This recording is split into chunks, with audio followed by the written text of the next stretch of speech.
Breaking news చూస్తున్నాం. Senior IPS అధికారి AB వెంకటేశ్వరరావుకు ప్రభుత్వం పోస్టింగ్ ఇచ్చింది.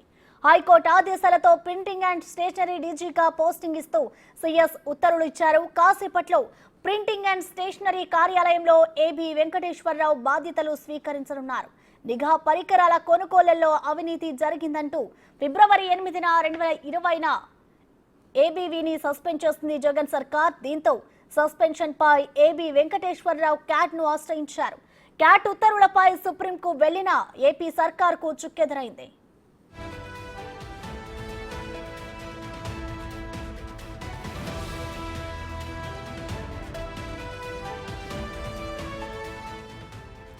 ఇవాళ ఏబీ వెంకటేశ్వరరావు రిటైర్ అవుతుండటంతో పోస్టింగ్ ఇవ్వాలంటూ హైకోర్టు ఆదేశించింది. పోస్టింగ్ ఇవ్వకపోతే ఏబీవీ చాలా నష్టపోతారని హైకోర్టు ధర్మాసనం అభిప్రాయపడింది. దీంతో హైకోర్టు ఉత్తర్వులతో మళ్లీ పోస్టింగ్ ఇచ్చింది ప్రభుత్వం. హైకోర్టు నా అప్పీల్ని మన్నించింది, సస్పెన్షన్ కొట్టివేసింది. ఈ రోజున దేశంలో అత్యున్నత న్యాయస్థానం సుప్రీంకోర్టు కూడా అదే విషయాన్ని ధృవీకరించింది. కానీ ఇదంతా జరగడానికి 2 సంవత్సరాల 2 నెలలు పట్టింది. ఇదంతా ఎందుకు జరిగింది? దీనికి కారకులు ఎవరు? ఈ రోజున రాష్ట్ర ప్రభుత్వం, ఆంధ్రప్రదేశ్ రాష్ట్ర ప్రభుత్వం సుప్రీంకోర్టులో ఈ కేసు ఓడిపోవడానికి కారణం ఎవరు? ఏ బావ కళ్లల్లో ఆనందం కోసం ఇదంతా చేశారు? ఏ సైకో కళ్లల్లో ఆనందం కోసం ఇదంతా చేశారు? ఏ శాడిస్టు కళ్లల్లో ఆనందం కోసం ఇదంతా చేశారు? వస్తుంటారు, పోతుంటారు. నా సర్వీసులో 10-12 బ్యాచ్లు చూశా. అలాగే చీఫ్ సెక్రటరీలు వస్తుంటారు, పోతుంటారు. 15-20 మందిని చూశా. కానీ ప్రజలు శాశ్వతం. ప్రజలు రాసుకున్న శాసనం శాశ్వతం. ఆ శాసనం ద్వారా ఏర్పడిన ప్రభుత్వం శాశ్వతం. న్యాయం శాశ్వతం. ధర్మం శాశ్వతం. నేను లోకల్, ఎవరిని వదిలిపెట్టాను. దీనికి సంబంధించిన కంప్లీట్ డీటెయిల్స్ మా associate input editor Ganesh live అందిస్తారు. గణేష్, చెప్పండి, ఐపీఎస్ అధికారి ఏబీ వెంకటేశ్వరరావుకి అయితే ప్రభుత్వం మళ్ళీ పోస్టింగ్ ఇచ్చింది. దీన్ని ఎలా చూడాలంటారు? డీటెయిల్స్ ఏంటి గణేష్? అంటే ఒకే ఒక్క రోజులో ఆయన పోస్టింగ్ తీసుకోవటం, ఈ రోజే ఆయన మళ్ళీ పదవి విరమణ చేయడం అనేది రెండూ జరుగుతుంది. అంటే ఏబీ వెంకటేశ్వరరావు ఇప్పటిది కాదు, దాదాపుగా 2019లో ప్రభుత్వం ఏర్పడిన తర్వాత, అంటే వైఎస్ఆర్ ప్రభుత్వం, వైసీపీ ప్రభుత్వం జగన్ బాధ్యతలు తీసుకున్న వెంటనే ఆయన ఆ రోజున 30వ తేదీన ప్రమాణ స్వీకారం చేస్తే అదే రోజు అంటే ఇంటెలిజెన్స్ చీఫ్గా ఉన్న ఏబీ వెంకటేశ్వరరావుని ఆ రోజు బాధ్యతల నుంచి పక్కకు తప్పించారు. అంటే ఏదంటే వెయిటింగ్ ఫర్ పోస్ట్గా ఆయన్ని పక్కన పెట్టి ఆ తర్వాత కొన్ని రోజులకి ఆయన్ని సస్పెండ్ చేశారు. అంటే ఆ రోజున ఏదైతే ఇంటెలిజెన్స్ చీఫ్గా కొనసాగారో 2014 నుంచి, ఆ సమయంలో ఆయన ఏదైతే కొన్ని ఇంటెలిజెన్స్ సంబంధించిన పరికరాలకు సంబంధించిన కొనుగోళ్లు చేశారో, ఆ నిఘా పరికరాలకు సంబంధించిన కొనుగోలులో అవినీతి జరిగిందనేది ప్రధానమైన ఆరోపణతో ఆయన సస్పెండ్ చేశారు. అంటే దీనిపైన అనేక సార్లు, అంటే క్యాట్ దాన్ని కాదని చెప్పింది, తర్వాత హైకోర్టు దాన్ని కాదని చెప్పింది, చివరికి సుప్రీంకోర్టు సైతం దాన్ని కాదని చెప్పింది. అంటే ఇన్ని విడతలుగా అనేక దశల రూపంలో, అంటే ఒక ఐపీఎస్ అధికారిని 2 సార్లు అదే కారణాలతో సస్పెండ్ చేయకూడదని చెప్పిన తర్వాత కూడా ఆయన్ని సస్పెండ్ చేశారు. ఇది విరుద్ధం అని చెప్పినా సరే దానిపైన సవాల్ చేస్తూ, మళ్ళీ మరోసారి సవాల్ చేస్తూ, ఇలాగ అనేక రూపాల్లోన ఏబీ వెంకటేశ్వర సస్పెండ్ చేస్తూ దాదాపు 5 ఏళ్ల పాటు, అంటే ఈ ఒక్కరోజు మళ్ళీ స్టాంప్స్ డ్యూటీ ఇచ్చారు. అంటే ముందు ఏదైతే 2019లోన ఆయన్ని బాధ్యతల నుంచి తప్పించారో, అక్కడి నుంచి సస్పెండ్ చేశారో, ఆ తర్వాత మరొక్కసారి మధ్యలో హైకోర్టు ఆదేశాల ప్రకారం, క్యాట్ నిబంధనల ప్రకారం ఒక్కసారి మళ్ళీ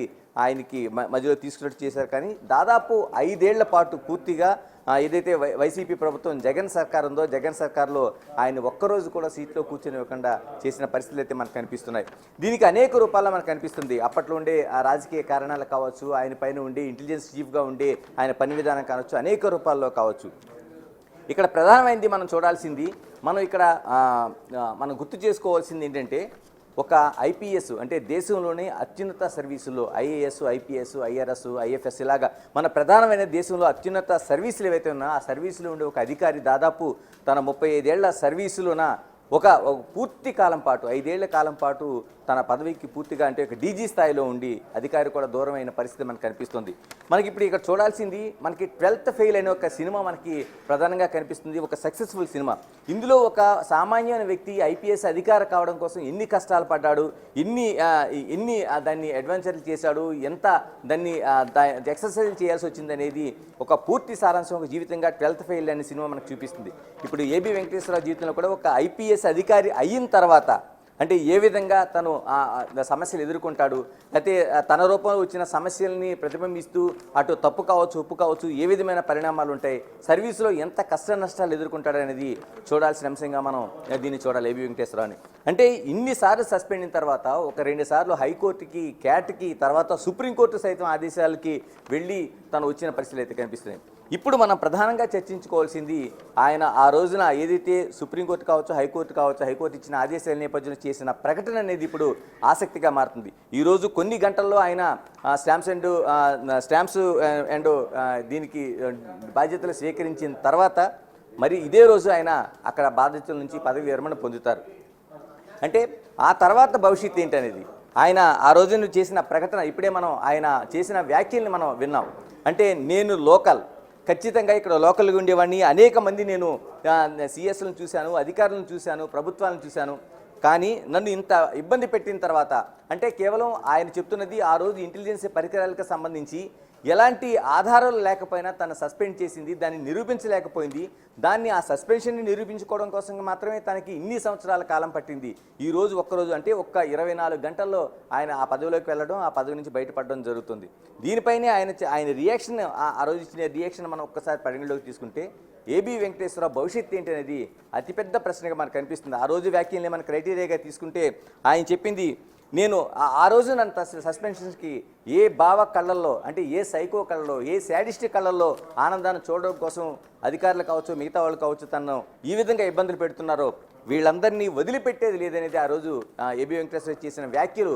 ఈ రోజున ఆయన ఈ ఒక్కరోజు బాధ్యతలు నిర్వహించిన తర్వాత బయటకు వచ్చిన తర్వాత ఏం చేయబోతారు ఆయన, అంటే దీన్ని మనం ఎలా చూడాల్సిన అవసరం ఉంది. అటు ఆసక్తికరమైన అంశంగా మొత్తం ఆంధ్రప్రదేశే కాదు, మిగతా తెలుగు రాష్ట్రాల్లో కాదు, మిగతా ఐపీఎస్ సెక్టర్ కావచ్చు, లేకపోతే పోలీస్ సెక్టర్ కావచ్చు, రాజకీయ పక్షాల్లో కావచ్చు, ఒక ఆసక్తికరమైన అంశంగా మనకు కనిపిస్తుంది. ఏబీ వెంకటేశ్వరరావు బయటకు వచ్చిన తర్వాత ఏం చేస్తారు, అంటే రాజకీయ పార్టీల్లో చేరుతారా, అంటే ఏదైతే తన సవాల్ చేశారో, ఒక ప్రతిజ్ఞ చేశారో, నేను లోకల్ ఎవరిని విడిచిపెట్టిన ఏకైక పదం ఏదైతే ఉందో ఆయన ఏ రూపంలో ఈ ప్రతిజ్ఞని నెరవేర్చుకోబోతున్నారు, ఏ రూపంలో తను ఈ చేసిన ప్రతిజ్ఞని ఆయన దాన్ని ప్రతిబింబించబోతున్నారు అనేది మనకు అతిపెద్ద ప్రశ్నగా కనిపిస్తుంది. అంటే రాజకీయ పార్టీలో చేరుతారా, లేకపోతే ఆయనే రాజకీయ పార్టీ పెడతారా, లేకపోతే ఏ రూపంలో తను చేస్తారు, అంటే ఇప్పుడు ఒకసారి బాధ్యతలు తీసుకున్న తర్వాత న్యాయపరంగా పోరాటం చేయడం, దానివల్ల సాధించేది ఏమీ కనిపిస్తుంది. ఎందుకంటే ఒకసారి ఏదైతే బాధ్యతలు ఈరోజు డీజీగా బాధ్యతలు అప్పగించారు స్టాంప్స్ విభాగానికి సంబంధించి, ఈరోజు ఆయన పదవి నుంచి పదవి విరమణ పొందుతారు, తనకు సంబంధించిన అన్నీ జరుగుతూ ఉంటాయి. కానీ ఇక రాజకీయ భవిష్యత్తు ఏంటి, ఏ విధంగా తన ప్రతిజ్ఞను, తన లోకల్గా ఉన్నవాడిని, తన పైన ఇంత కక్ష కట్టి చేసిన వారిని ఏ విధంగా ఆయన ఎవరిని విడిచిపెట్టిన పదంలో ఏ విధంగా ఆయన దాన్ని ఆ ప్రతిజ్ఞ నెరవేర్చుకోబోతున్నారనేది మనకి కీలకమైన అంశంగా కనిపిస్తుంది. ఇలా ఒకటి కాదు మనకి అనేక రూపాల మనకు కనిపిస్తుంది.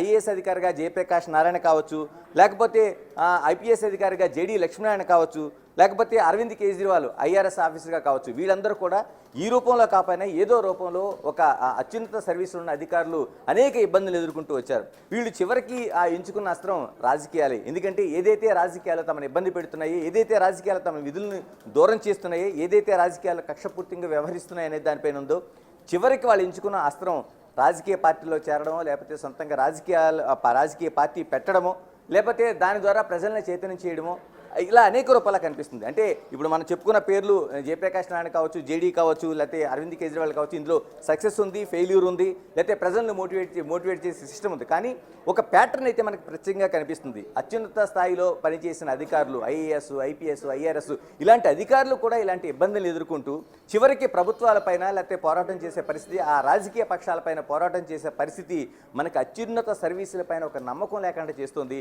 ఎందుకంటే చాలామంది తమ పిల్లలు ఉన్నత స్థితికి వెళ్ళడం అంటేనే ఒక ఐఏఎస్, ఒక ఐపీఎస్, ఒక ఐఆర్ఎస్, ఐఎఫ్ఎస్ అవ్వాలని అనుకుంటారు. అలాంటి పరిస్థితులు ఈ రోజున తమ పిల్లలు అక్కడికి వెళ్ళిన తర్వాత ఇలాంటి ఇబ్బందులన్నీ ఎదుర్కోవాల్సి వస్తుందా, లేకపోతే నిజంగానే ఆ సర్వీసులు ఉండి ఏమీ చేయలేకపోతారా, తమను అంటే ప్రజలకు చేసే మాట పక్కన పెడితే తమను రక్షించుకోలేకపోతారా అనేది ప్రధానమైన కీలకమైన ప్రశ్న అయితే ఈ ఏబీ వెంకటేశ్వరరావు లాంటి పరిస్థితులు మనకు స్పష్టంగా కనిపిస్తున్నాయి. ఇప్పుడు ఉన్న ప్రశ్న అంతా ఈ 24 గంటలు గడిచిన తర్వాత ఏబీ వెంకటేశ్వరరావు రాజకీయ భవిష్యత్తు ఏంటి అనేది ప్రధాన ప్రశ్నగా కనిపిస్తోంది. ఆయన ఇప్పటివరకు అంటే ప్రతిపక్షం మొదలువేసింది, తెలుగుదేశం పార్టీ తరఫున ఆయన చాలా సానుకూలంగా ఉన్నారు, సానుభూతిపరుడిగా ఉన్నాడు అనేది వైసీపీ పార్టీ వాళ్ళు ముద్ర వేసిన ఆయన చంద్రబాబు పాలనలో కూడా అనేక ఇబ్బందులను ఆయన అనేక బదిలీలను ఎదుర్కొన్నారు, విమర్శలు ఎదుర్కొన్నారు. తెలుగుదేశం పార్టీ తరఫున కూడా అనేక విమర్శలు ఎదుర్కొన్నారు. ఇలాంటి పరిస్థితుల మధ్య ఆయన నిజంగా తెలుగుదేశం పార్టీలో చేరుతారా, లేకపోతే ఏం నిర్ణయించుకోబోతారు? తర్వాత రాజకీయ భవిష్యత్తు ఏంటి? నిజంగానే రాజకీయాల్లోకి వస్తారా, లేదా ఆ రోజు ప్రతిజ్ఞను ఈరోజు బాధ్యతలు స్వీకరించిన తర్వాత దాన్ని వదిలిపెడతారా? ఇలాగ అనేక ప్రశ్నలు మనకి కనిపిస్తున్నాయి.